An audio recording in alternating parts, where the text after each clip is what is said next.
Yo, welcome back to Son of a Preacher Man. Soapman is in the house.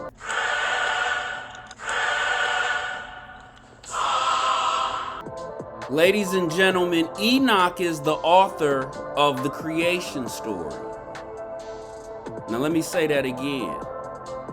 The biblical Enoch is the inventor / author of the creation story. So let's be honest with one another. You have no idea what the hell I'm talking about. The creation story is a story that's told in Genesis in the Bible. And it gives an account of how life and the universe and the earth came into existence. It's kind of an origin story of the universe. Now, as far as who Enoch is, that may be a little bit more complicated, but let me see if I can summarize it for you. Enoch, the biblical Enoch, was one of the sons of God.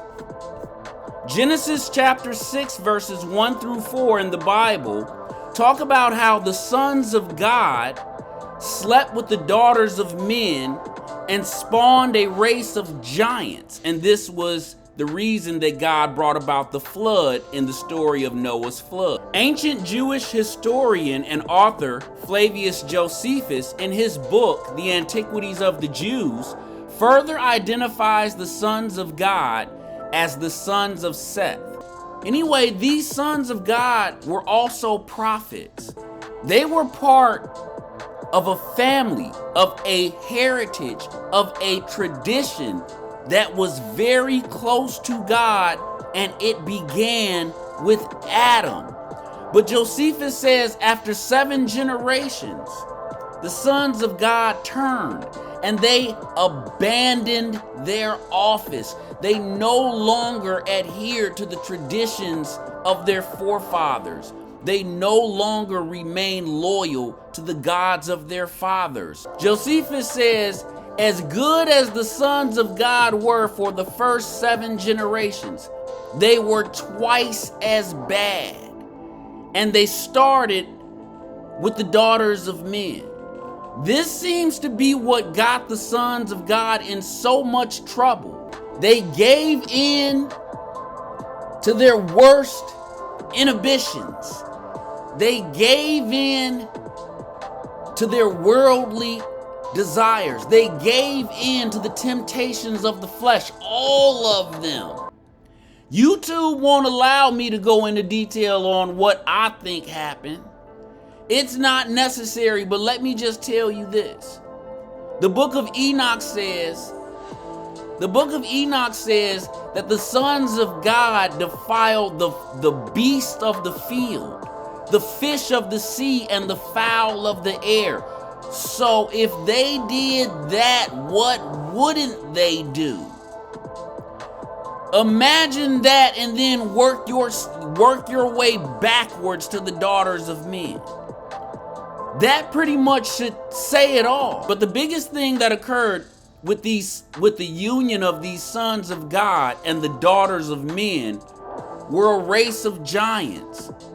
That was no slip of the tongue. I said, when the sons of God went in unto the daughters of men, they produced giant offspring. Giants, like the ones you've heard about and read about in fairy tales and storybooks when you were a child. Those types of giants. These giants ravaged the populations of the earth. They did all kinds of unspeakable things. They dominated, they took. A lot of truth was lost during their time on earth. A lot of chaos erupted and came about as a result of them ruling and dominating. A lot of blood was shed, and God swore vengeance. He swore vengeance upon who Josephus calls the lawless ones. And God gets his revenge in a very peculiar and particular way. He starts out by allowing them to destroy one another. The sons of God and their descendants are always described as warlike, They are very violent in nature. They're a very violent and aggressive, warlike culture. So God just lets them loose on each other. He says, I'm going to let these bozos do my dirty work for me. I'm going to let them hurt and maim and scar and torment each other through war. And I'm going to add a little poverty, and I'm going to add a little poverty and disease as a side. The next thing God does is plague them with dreams, horrible dreams of an unstoppable flood that will consume everything on earth.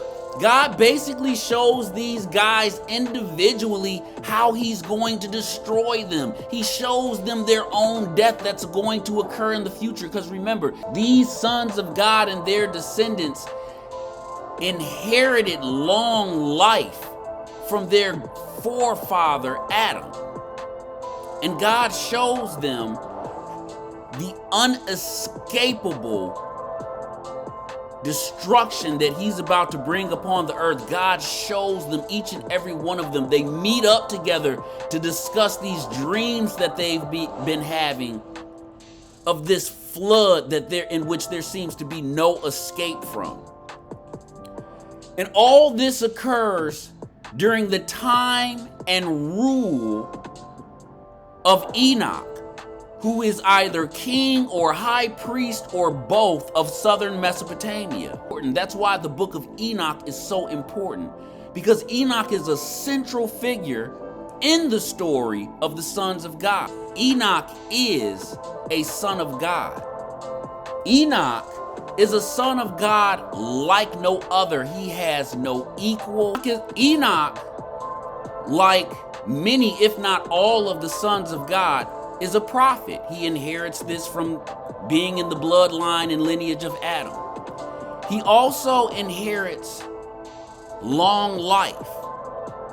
But there's one thing about Enoch that sets him apart from all of the other sons of God that came before him and after him. Now I know what you're saying to yourself. You're saying, Soapman, we started off talking about the creation story. Now we talking about the flood story and the sons of God and all the things you covered last episode. Trust me, folks, give me a second and I'm gonna tie it all in together, okay? Just give me a minute. I had to lay out the groundwork. I had to lay out my premise. I had to let those who did not know what was going on or what I was talking about, who Enoch was, who the creation story, what the creation story was, and now I'm going to bring it all together. Here's why Enoch was the author of the creation story. And why Enoch, well, let me just tell you right now. Enoch is the author of the creation story because he's the only one who could have done it. And here's why. Now, I've talked about Enoch a lot for the last 5 or 6 episodes, so I'm not going to do that here in this episode. But I'd be remiss if I didn't talk about this unique, phenomenal talent that Enoch had. And it's because of this unique talent unique to Enoch, is why I say he's the only person who could have told the creation story. He is the only person in the history of the planet who could have done this. That is how I know Enoch is the author of the creation story. The Bible says, and Enoch walked with God, and he was not, for God took him. Genesis chapter 5, verse 24. Enoch walked with God. Now, what do you suppose that means? Well, to some folks, to a lot of people, that means a lot of things. That means various things to various people. Everybody's got an opinion. A lot of people think that means exactly what you see on this slide. Enoch was walking with some old white dude. They was pure and white and holy. You know, I'm not trying to make racial jabs. I'm telling you, a lot of people think this. A lot of black people think this. Okay? A lot of people in general view God as a man. They think when the Bible says Enoch walked with God, that they take it literally. They think he was really walking with somebody. Others think that Enoch was somehow transfigured or transformed, like he was physically transformed or just physically taken into the heavens. The most ridiculous of all theories is that Enoch was somehow the victim of an alien abduction, or not even a victim, but Enoch was the first person abducted by aliens. So the Bible says Enoch walked with God. And folks, Enoch didn't just walk with God, he had a reputation for walking with God. Enoch had a reputation for being close to God. He had a reputation for having a close relationship with God. And this is why the sons of God and their wicked descendants turn to Enoch. They see in Enoch an opportunity to help themselves due to his close relationship with God. The sons of God, they want Enoch to get a message to God on their behalf, a message of parlay, a message of mercy. And imagine this feeble old man being more powerful than the most mighty men on earth. The Bible calls these people the mighty ones upon the earth, the heroes of old. And they're coming to bow themselves and beg Enoch for help. I can't get over that. That is astounding. What's also astounding is that I believe Enoch wants to help them. Why? Because Enoch is one of them. They are family. Even though these sons of God have turned wicked and their children are even worse, they are closely related and distantly related to Enoch, and he wants to help them. Trouble is, God says no. And not only that, he instructs Enoch to go back and re-emphasize that the sons of God and their descendants will be punished. The rest is history. And that history is Noah and the ark and the great flood. Here's the thing though. Whoever the person is that authored the creation story, whoever they were, let's pretend they weren't Enoch. Whoever they were, they got it right. I think it was Enoch, but whoever it was, they got it right. Because the creation story described in Genesis directly correlates with the modern day creation story that we call the Big Bang Theory. Yeah, I know that's crazy, right? Let me say it to you again. Let me calm down. Because not very many people know this. The person who gives the account of the creation of the universe in Genesis, and I believe it's Enoch, the person who gives that account gives the exact same account that the modern day Big Bang Theory gives. They equal each other. They aren't close. They aren't similar. They mirror one another. In this slide of the modern day Big Bang Theory, look at my arrow here.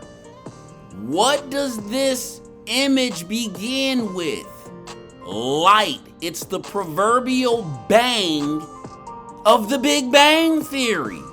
And if you go through each passage in the Bible after it says, and God says, let there be light, what it says is that the heavens were created next. In this slide, you may not understand this slide, but you just take old Soapman's word for it.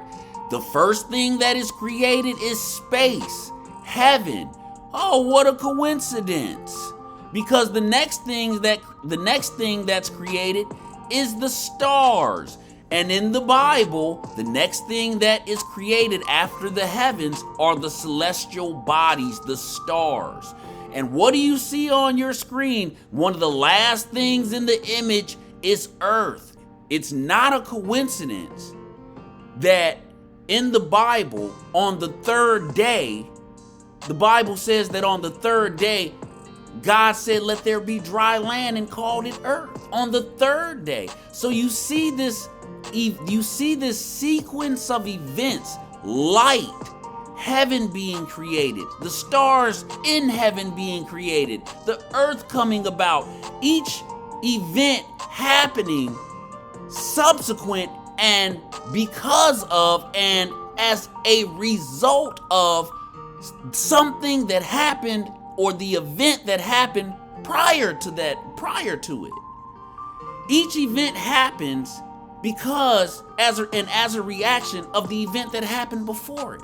So you see this systematic, organized way in which life came about, in which everything came into existence, and it is evidence of God. And here's why. Because something that is created with intelligence, in an organized fashion, in a systematic way, is evidence of its creator.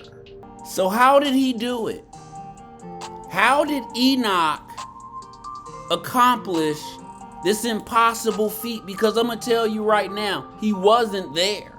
Enoch was not present when the universe was created. If we go back to this model, to this slide of the Big Bang Theory, Enoch was not present for any of it. So how did he do it? How did Enoch know or figure out the history of everything? How did he know or figure out how everything came into existence? I think it has a lot to do with this unique talent, this unique relationship with God. Like I said before, some people believe that Enoch literally walked with a man. I was joking when I said he was an old white man. But they literally believe he was walking with a man. And if you think God is a man, he says in the Bible, he is not. He says he's not a man that he forgets, that he regrets, that he has errors, that he changes his mind. A lot of times when the Bible speaks, it's speaking figuratively. Like when it says God has enemies, or you become an enemy of God, there's no real enemies of God. Okay, it's figuratively speaking. So Enoch's not walking with anybody when it says he walked with God. Furthermore, the notion that Enoch was somehow physically taken to heaven, or physically transformed or transfigured into something that could traverse the cosmos or the heavens, the notion that that took place is complete ridiculousness and hogwash. It's poppycock, because modern day intelligence and education teaches us how men survive in space, and any notion of them surviving otherwise is simply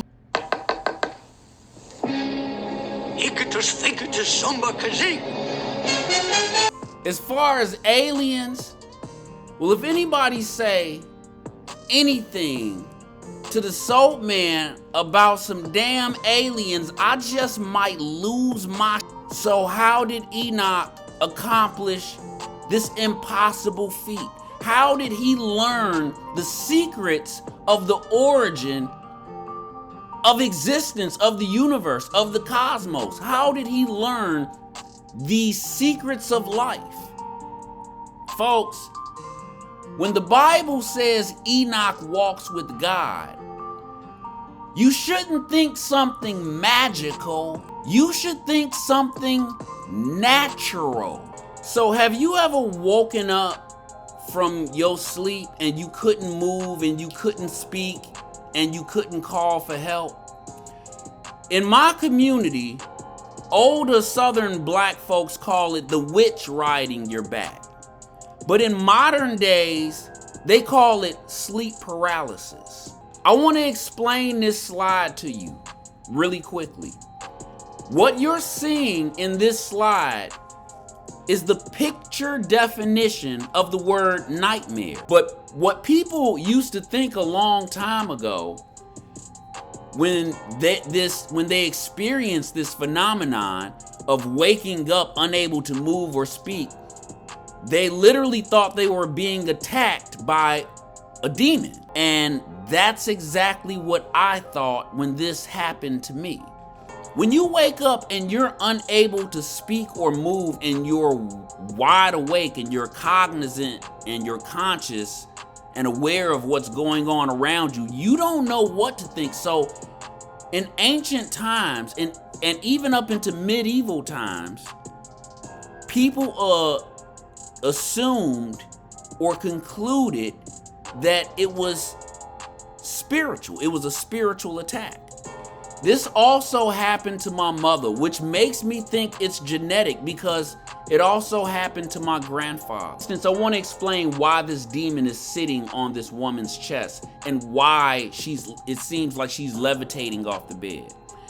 This is because of what people experience when they experience sleep paralysis. One of the things people report experiencing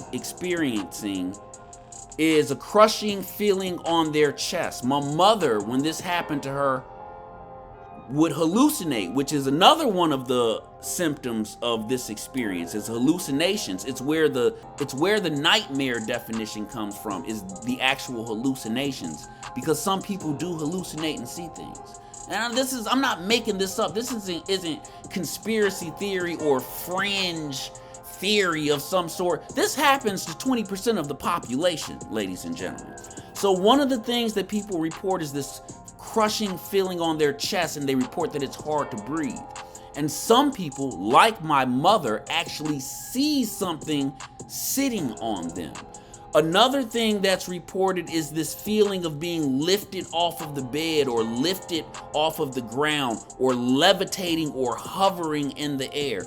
And I want you to understand that is why this painting looks the way it does. I do want to talk about my mother for a second, because she's key to understanding what I think happened with Enoch. My mother, after experiencing these sleep paralysis episodes, which included hallucinations, would end her experience with an astral projection. My mother says after her nightmare, she would wake up outside of her body, quote unquote, outside of her body, looking down at herself. Many people call this astral projection. Many people can astral project. And I believe my mother and grandfather and Enoch could do this. When my mother ran back and told my grandfather what had happened to her, my grandfather told her, "I do it all the time." He told her not to be afraid. He told her to travel the world. Folks, I know much of this is anecdotal, but if you can get past the fact that this is my personal story, you may actually learn something here. I have no reason to lie or make this up. You can go online or on YouTube. People are on there trying to teach you how to astral project. So, I have no reason to lie. I have never done this. I don't particularly want to. It sounds kind of scary. But I want you to hone in on what my grandfather told my mother when she ran and told him that this was happening to her. My mother was scared out of her wits. My grandfather told her, 1, don't be afraid. He told her, 2, he does it at will all the time. And 3, he told her to travel the world. Now, what does that tell you? You see where I'm going with this? Smart people see where I'm going with this. My grandfather told my mother to travel the world, which suggests he had already done that. He knew or assumed it was safe to do because he had already done it.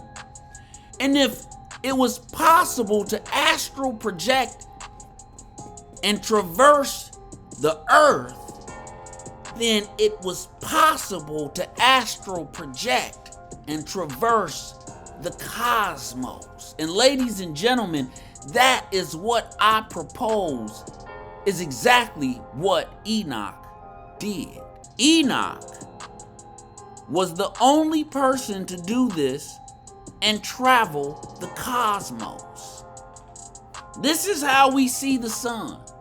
This is how Enoch would have seen the sun. Imagine living in ancient times and knowing the truth about the world, knowing that the sun was not a god, but a big ball of hot gas. Enoch could have went and sat on top of this thing. He would have known exactly what it was made out of. He would have known or been able to figure out its origin and how it came to be, because Enoch would have been able to explore any sun in the universe that he wanted to. Enoch would have been able to see our entire solar system, and he would have, more importantly, understood. He would have been able to see the Earth's proximity to the sun and the other planets. He would have been able to see how big the sun was in comparison to the other planets. Look at this slide very quickly. Look at my arrow here. This slide is accurate. It is an accurate depiction of the proportion of the sun to the Earth. The Earth is the third planet from the sun, right? Look at it here. Did you know that you could fit 1.3 million Earths inside the diameter of the sun and still have a lot of room left over? Imagine knowing the details of everything at a time when no one understood or knew anything. Enoch had infinite information at his fingertips, at his disposal, at a whim.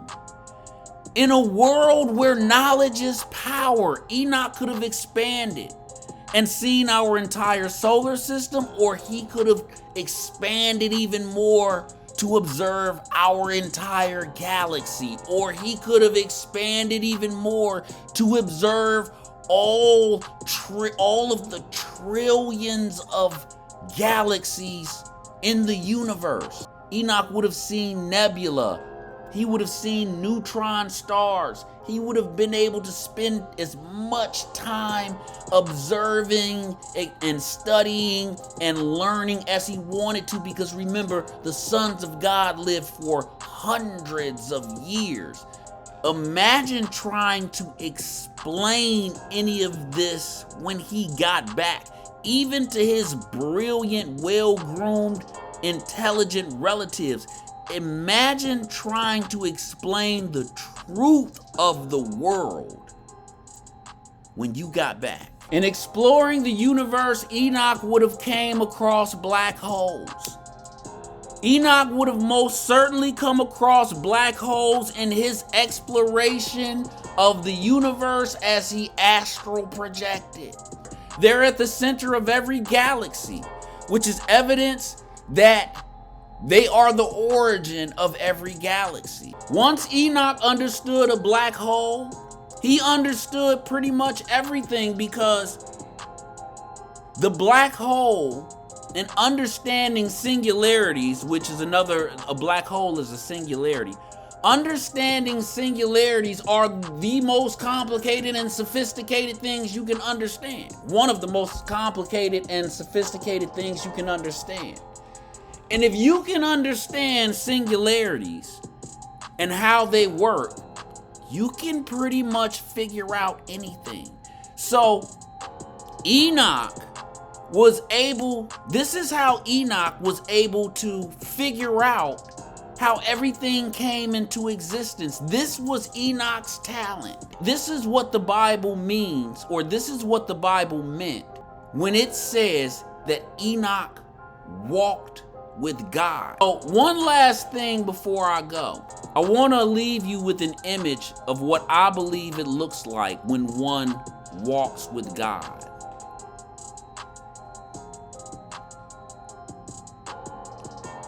I want to thank you for joining me for this episode of Son of a Preacher Man. If you enjoy this type of content, please hit that like and subscribe button. If you got any questions, comments, compliments, or insults, please leave them in the comments section. If you got any topics that you'd like me to discuss or questions that you'd like me to answer, please leave them in the comments section also. Once again, I'd like to thank you. I'll see you next time. Same soap time, same soap channel, Soapman, and I'm out.